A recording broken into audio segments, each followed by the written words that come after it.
hapon ho sa inyong lahat.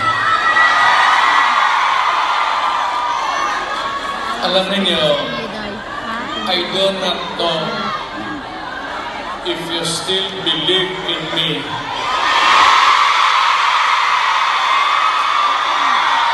Pero, nakatingin ako sa inyo,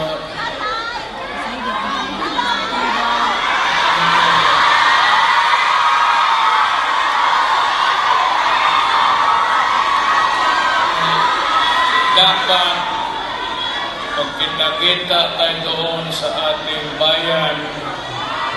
Kaya lang sa sitwasyon natin ngayon, kailangan talaga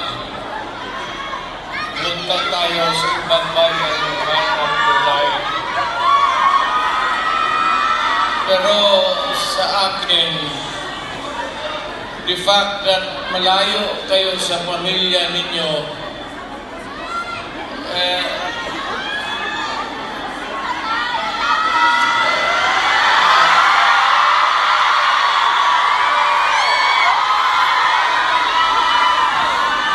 dama ko yung lungkot at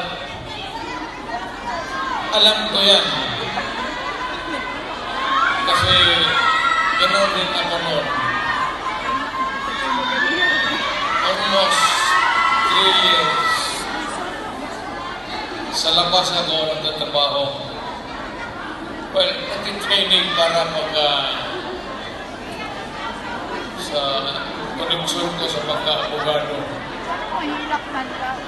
Kaya ano mo hilakman? OFW.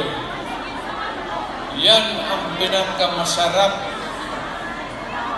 Nagkikinig ako, OFW, mabuhay kayong lahat.